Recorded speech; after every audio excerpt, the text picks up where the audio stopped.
نبی پاک صلی اللہ تعالیٰ علیہ وسلم نے بچوں کے ساتھ انسان کو دلچسپی رکھنے کی طرف رغبت دلائی۔ مال کے بارے میں کہا کہ تم نے فضول نہیں ضائع کرنا، اس کو اعتدال کے ساتھ خرچ کرنا، اور رزق حلال کی تلاش کو عبادت قرار دیا گیا۔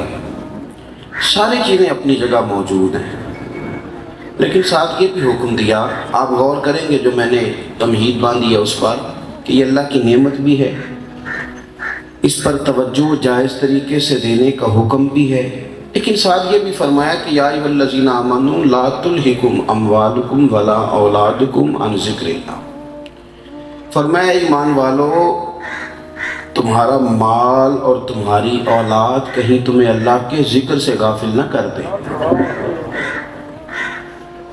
سوال پیدا ہوتا ہے کہ مالک، دین کا ہی تو حکم ہے کہ بچوں سے پیار کریں۔ ایک شخص نے جب حضور سے سوال پوچھا کہ آپ بچوں سے پیار کرتے ہیں، تو حضور نے فرمایا کرتا ہوں کیونکہ اللہ نے میرے دل میں ان کے لیے رحمت رکھی ہے۔ اب تیرے دل سے نکال دیا تو کیا کیا جائے؟ حکم دیا، لیکن کہا کہ ان کی محبت میں غافل نہیں ہونا اللہ کے ذکر سے۔ حکم ضرور ہے، پیار کرنا ضرور ہے تم نے، پر غافل اللہ کے ذکر سے پھر بھی غافل نہیں ہو۔ مال کماؤ، رزق اگر تمہارا جائز ہے اس کے لیے نکلو۔ بہترین روزی وہ ہے جو انسان اپنے ہاتھ سے کما کے کھاتا ہے، فرما دیا گیا، لیکن روزی کی تلاش میں رزق حلال کے لیے نکلتے وقت بھی غافل نہیں ہونا۔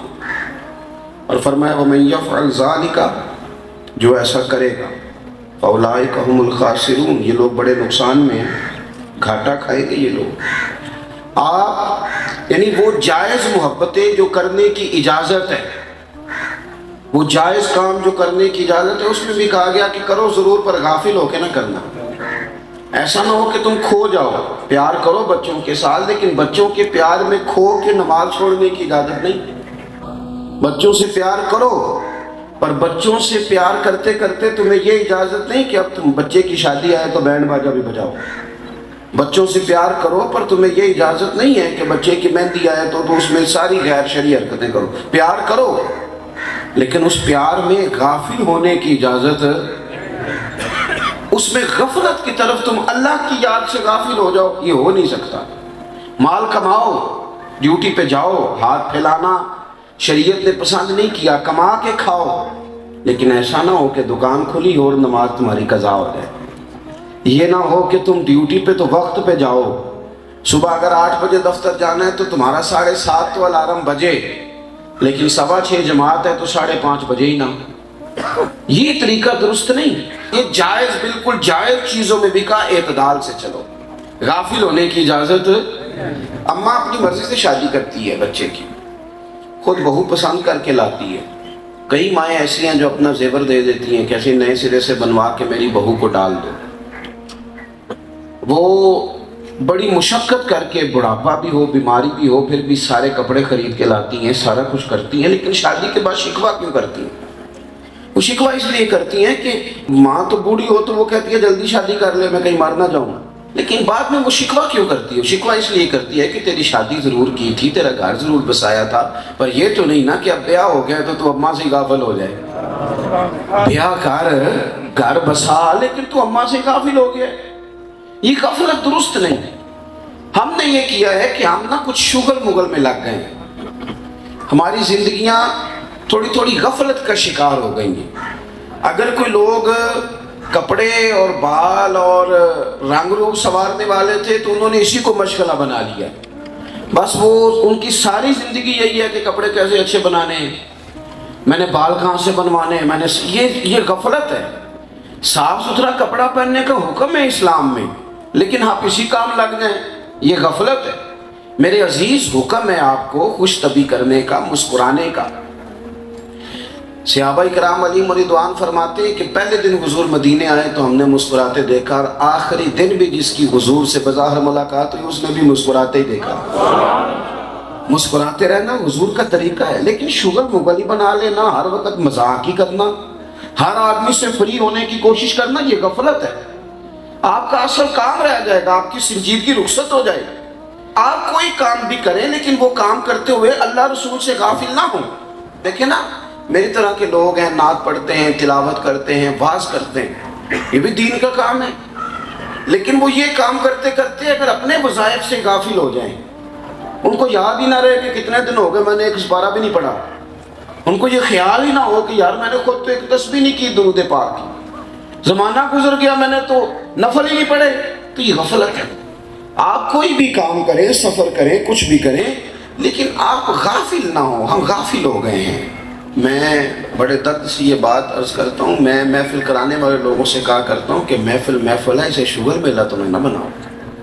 15-20 لڑکے اکٹھے ہو گئے، ایک نعت خاں کا بندوبست کر لیا، ایک امام صاحب کو، خطیب صاحب کو آپ نے بلا لیا ہے، یہ وہ ایک ہی طرح کے آپ نے کپڑے سلوا لیے ہیں، سارا کچھ صحیح ہے، لیکن جس دن محفل تھی اس دن عشاء کی نماز بھی آپ نے نہیں پڑھی۔ اس کو آپ کیا سمجھتے ہیں؟ حضرت سلطان باؤ رحمۃ اللہ علیہ جا رہے ہیں، ہم بابا فرید صاحب کے مزار پہ حاضری دینے جا رہے ہیں، بس ہم نے تیار کر لی، بہت سارے لوگ اس میں بٹھا لیے، اس کے اندر ہم نے کھانا جو ہے وہ رکھ لیا پکا کے، اس کے اندر ہم نے پھل جمع کر لیا، بس جا رہے تھے بابا صاحب کی حاضری دینے، رستے میں ایک نماز بھی نہیں پڑھی، رستے میں سارا شوگر، بڑا مزہ آیا جی، اس نے فلانے نے ہنسا کے پاگل کر دیا، فلاں نے بڑی باتیں سنائی، لوٹ یہ بابا صاحب کی حاضری دینے جا رہے ہیں۔ یہ تعلیمات حضرت سلطان باہو کی ہیں، یہ ہمیں سکھایا تھا حضرت بہاؤالدین زکریا ملتانی نے۔ داتا علی اجمیری کا یہ انداز ہے کہ آپ نے اس کو شغل میلہ بنا لیا ہے۔ آپ غافلوں جیسی زندگی نہیں گزار سکتے، آپ کو پلٹ کے آنا ہے۔ اگر آپ غافل ہو جائیں گے تو پھر تو آپ بڑی دور نکل جائیں گے۔ آپ کو حکم ہے کہ آپ سارا دن ڈیوٹی کریں، سارا دن نوکری کریں، لیکن اذان ہو جائے نا تو پھر کوئی چیز آپ کو روک نہ سکے، آپ پہلی صف میں کھڑے ہوں۔ آپ بچوں کی نوکری کریں، آپ انہیں کھانا دیں، آپ ان سے پیار کریں، ان کی ضروریات کا خیال کریں، لیکن یار یہ کیا بات ہوئی کہ بچوں کے ساتھ گپیں لگانے کے لیے بھی وقت تھا، مری لے جانے کے لیے بھی وقت تھا، باغ میں گھمانے کے لیے بھی وقت تھا، یہ سارے کام کیے، کیا ہو گیا؟ کیا ہو گیا؟ پورا مہینہ ہی گزر گیا ہے، ایک دن بھی رات کو 2 نفل نہیں پڑے اٹھ کے۔ ہر بندے کے لیے ٹائم نکالا، لیکن قرآن پاک کی تلاوت کہاں گئی؟ ہماری دعا کدھر گئی؟ عبادت کہاں گئی؟ غافل ہو گئے باقی ساری چیزوں سے۔ اور یہ مال اور یہ سارا کچھ، میرے رسول پاک صلی اللہ علیہ وسلم نے فرمایا انسان کہتا ہے میرا مال میرا مال میرا مال۔ آپ دیکھ لیں، بٹھا لیں، پوچھ لیں بھائیوں سے کہ یہ زمین ہے تو آپ کی کون سی ہے، تو وہ کہے گا میری فرینڈ والی ہے، کارنل والے پلاٹ میرے ہیں، یہ میرا مال ہے۔ بھئی کاروبار یہ تو چل رہا ہے، یہ آپ کا برابر کا؟ کہتے نہیں، پیسے میں نے کمائے تھے، باہر میں گیا تھا، میرے زیادہ ہیں۔ کسی سے پوچھ لیں آپ، میرا مال میرا مال۔ ابا جی بھی کبھی ناراض ہوتے ہیں تو وہ بھی کہہ دیتے ہیں کہ جا بھاگ جا، پھر میں حصہ نہیں دوں گا، مال تو میرا ہی ہے نا۔ ہر بندے کا دعویٰ ہے، ہر بندے کا میرا مال میرا مال میرا مال۔ مدینے والے محبوب نے سچ کی طرف توجہ دلائی، فرمایا حقیقت کو بھی تو سمجھو نا۔ حضور فرماتے ہیں انسان کہتا رہتا ہے میرا مال میرا مال میرا مال، فرمایا تیرا کوئی مال نہیں، 3 تیرے مال ہیں، ایک جو تو نے کھا لیا ہے، ایک جو تو نے پہن کے پرانا کر لیا ہے، اور تیسرا جو تو نے صدقہ دے کے آخرت کے لیے ذخیرہ کر لیا ہے۔ یہ 3 ہی تیرے ہیں، باقی تو کوئی تیرا نہیں۔ حضور جو بینک میں پڑے ہیں وہ کس کے؟ وہ جو ہم نے ہر سوسائٹی میں 4 فائلیں خریدی تھی وہ کس کی؟ وہ جو دکان لے لی تھی کس کو 4 منزلہ بنا کے کرائے پہ چڑھائیں گے وہ کس کی؟ کریم رسول نے فرمایا تیرے 3 ہی ہیں، تیرے 3 ہی ہیں میاں، 3 ہی ہیں تیرے، 3 بس۔ ایک وہ جو تو نے کھا لیا، ایک وہ جو تو نے پہن لیا، اور تیسرا جو تو نے صدقہ۔ ہم نے ساری زندگی بارسوں کا مال سنبھالنے میں گزار دی۔ میں دیکھتا ہوں سمجھدار لوگ بھی غافل ہیں۔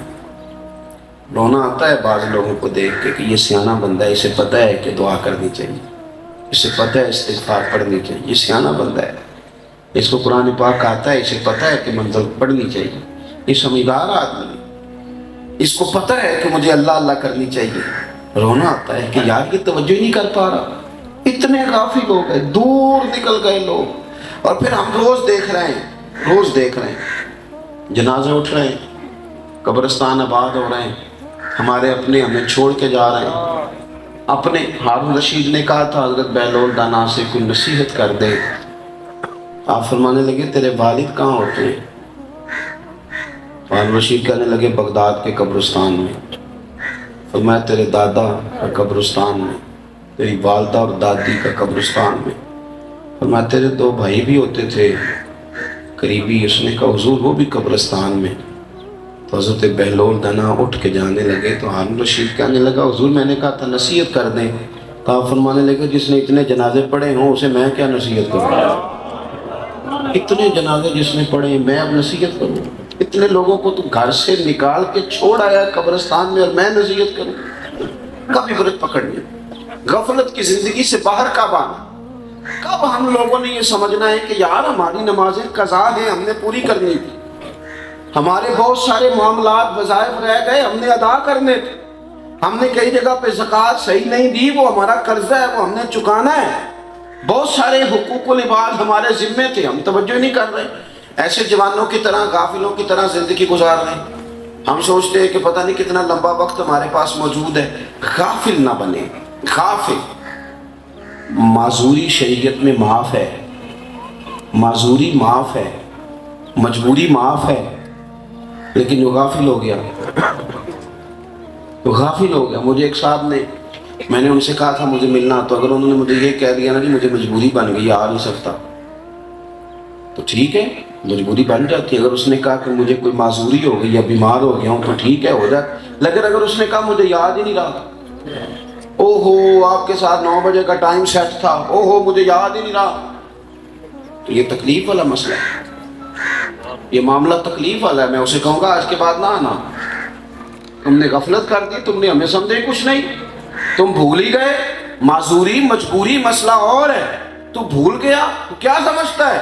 او میرے بھائی ہم تو ابا کو دفن کر کے واپس آ گئے، بھول ہی گئے کہ ہم نے بھی جانا تھا، ہم تو چھوڑ کے آ گئے دادا کو، کبھی سوچے ہی نہیں کہ ہم نے بھی یہاں آنا۔ اتنے غافل ہوئے، الہاکم التکاثر حتی زرتم المقابر۔ اللہ فرماتے ہیں تم تو مال کے پیچھے اتنے لگ گئے، اتنے تم الجھ گئے کہ تم نے قبروں کا منہ دیکھ لیا۔ مرتے دم تک لوگ مال کماتے رہے، غفلت میں پڑے رہے، سمجھے ہی نہیں دوسروں سے وہ نا۔ عارف رومی کہتے ہیں کہ چلو تو خود نہیں سیانا ہوتا تو دوسروں سے عبرت پکڑ لے۔ یہ ابھی آپ دیکھیں کتنے کتنے لاکھ لوگ چلے گئے اس بیماری میں۔ آپ کبھی یورپ کی تاریخ اٹھا کے دیکھیں تو پورے پورے خاندان خالی ہو گئے، او یارو کوئی بھی نہیں پلٹ کے پوچھتا، لوگ نئی دوستیاں بنا لیتے، نئے نئے یار تلاش لیتے ہیں۔ بچوں کو تھوڑی سی مشکل ہوتی ہے لیکن لمبی نہیں ان کو بھی ہوتی، آہستہ آہستہ وہ بھی اپنی ترجیحات طے کر لیتے۔ ہم نے اپنا حساب دینا ہے، ہم نے قبر میں جانا ہے، ہمارے مالک کریم نے ہم سے پوچھنا ہے، ہم نے وہاں اپنے معاملات کا، اپنے عقائد کا، نظریات کا، سوچوں کا، نمازوں کا، مال کا ہم نے حساب دینا ہے، اور وہ ہم نے اکیلے دینا ہے۔ کوئی ہمارے ساتھ ہماری جگہ پہ وہاں کھڑے ہونے کو تیار ہے؟ کوئی جگری یار نہیں، کوئی دوست نہیں، کوئی بھائی نہیں، کوئی نہیں، ہم نے جانا ہے۔ بزرگ فرماتے ہیں کہ دوسروں سے عبرت پکڑ لو۔ یہ کتنے لوگ ہیں؟ میں ایک شخص کو دیکھ رہا تھا، اٹلی کا غالباً تھا وہ، تو سارا مال رکھ کے بیٹھا ہے، وہ کہہ رہا میرے خاندان میں کوئی بھی نہیں بچا، مال کروڑوں اربوں میں ہے، سب لوگ دنیا سے رخصت ہو گئے۔ کہنے لگا میں کیا باتیں پیسوں کے ساتھ کروں؟ کیا میں رات کو اپنی دکھ ان پیسوں کو سناؤں؟ کہتا تھا لوگوں میں دنیا کا وہ غریب آدمی ہوں جس کے پاس پیسے ہیں اور کوئی شے بھی نہیں، میری غربت دیکھو۔ دوسروں سے نصیحت لے لے۔ آپ پلٹ کے دیکھیں آپ کے اس شہر میں بادشاہ بھی سو رہے ہیں، حکمران اور وزیر بھی سو رہے ہیں، رو پہ دس دیاں قبراں جنہاں تے پھل پے، ادھروں کوئی نہیں لے آمدہ، ادھروں لکھاں کرے۔ اپنی غفلت کو دور کریں، نیند سے جاگیں۔ بہت سارے لوگ ایسے ہیں جو تھوڑے سے غافل ہو گئے تھے تو شکار ہو گئے وہ آزمائشوں کا، دوسروں سے ہی بندہ نصیحت۔ عارف رومی کہتے ہیں کہ شیر نے کہا گیدڑ سے اور لومڑی سے کہ چلو شکار کرنے چلتے۔ 3 جانور شکار کیے، خرگوش، گائے اور بکری۔ اس نے گیدڑ سے یہ کہا کہ یہ ہم نے 3 شکار کر لی ہیں شیر سے، اب یہ بتاؤ کہ تقسیم کیسے کریں گے، کھائیں گے کیسے؟ تو گیدڑ کہنے لگا بادشاہ بڑی سادی سی بات ہے، یہ خرگوش لومڑی کھائے گی اور میں بکری کھاؤں گا اور آپ چونکہ بڑے ہیں تو گائے آپ کھائیں گے۔ اس نے ایک پنجہ مارا، گیدڑ کو مار دیا، مر گیا۔ اب اس نے لومڑی سے کہا کہ تو تقسیم کر، یہ کیسے کھانا ہے؟ تو اس نے کہا بادشاہ سلامت، تقسیم کا مسئلہ ہی کوئی نہیں، یہ آپ خرگوش صبح ناشتے میں کھائیں گے اور بکرا آپ دوپہر کے کھانے میں تناول کریں گے اور گائے رات کو اگر آپ کا شوق ہو۔ تو اس نے کہا لومڑی سے کہ یہ بڑی شاندار تقسیم ہے، کہاں سے سیکھی ہے؟ وہ لومڑی کہنے لگی یہ گیدڑ کی موت سے سیکھی ہے، یہ بھی مرا ہے نا وہ، تو میں نے اس سے سیکھ لی۔ کسی سے سیکھ لیں بھائی، کسی سے سیکھ لیں۔ کتنے لوگ تھے، کیا بنا پھر؟ آپ یقین کریں زوال آیا تو جو نعرے لگانے والے تھے وہ مخالفت کرنے لگ گئے۔ چڑھے ہوئے سورج کی طرف کوئی آنکھ کھول کے تو دیکھے بھلا یہ دیکھنے دیتا ہے، لیکن جب عصر کے بعد زوال کا وقت ہوتا ہے تو لوگ چھتوں پہ چڑھ چڑھ کے گھورتے ہیں، لوگ دیکھتے ہیں۔ وقت زوال ہے نا، اب آنکھیں چندیاتی نہیں، اب سب دیکھتے ہیں۔ وقت بدلنے والا ہے، حالات تبدیل ہونے والے ہیں۔ جو جوان ہیں وہ بوڑھے ہو جائیں گے، بوڑھے ہیں وہ کمزور ہو جائیں گے، جو آج کے بادشاہ ہیں وہ ان کی حکومتیں بدل دی جائیں گی۔ بڑے بڑے لوگ دنیا میں آئے، پھر وہ رخصت ہوئے۔ امام شافعی رحمۃ اللہ تعالیٰ علیہ ارشاد فرماتے ہیں کہ میں ایک بڑے حسین و جمیل وادی کے اندر داخل ہوا، بڑی خوبصورت چار دیواری تھی، اور جب میں اندر داخل ہوا تو میرے پیروں سے کچھ چیز ٹکرائی، تو آپ فرماتے اتنا حسین جگہ، اتنی خوبصورت چار دیواری، اتنے اچھے اس کے کونوں میں درخت لگے ہوئے، اور جب میں نے وہ کریدی تو نیچے سے ایک آدمی کی کھوپڑی نکل آئی، خالی کھوپڑی۔ تو فرماتے میں نے اس شہر کے لوگوں سے کہا یہ کیا ہے؟ انہوں نے کہا یہ بادشاہوں کا قبرستان ہے، چار دیواریاں تو حسین ہیں اور درخت تو انہوں نے سجا لیے ہیں، پر رہ تو کھوپڑیاں گئی ہیں نا خالی، باقی اندر تو کچھ نہیں بچا سکے۔ اپنے آپ کو اس غفلت سے باہر نکالیں۔ یہاں کچھ لوگ شغل میں لگے ہوئے ہیں، صبح سے شام تک مذاق ہے، کچھ موبائل پہ لگے ہوئے ہیں، وہ سمجھتے ہیں کہ زندگی وہی ہے جو موبائل کے اندر ہے، باہر شے کوئی نہیں۔ کچھ لوگ ایسے ہیں جو تعلقات بنانے کو لگے ہوئے ہیں، میرا فلانے سے بھی تعلق ہے، میرا فلانے سے بھی تعلق ہے، میں اس سے بھی، اس کو بھی روٹی کھلا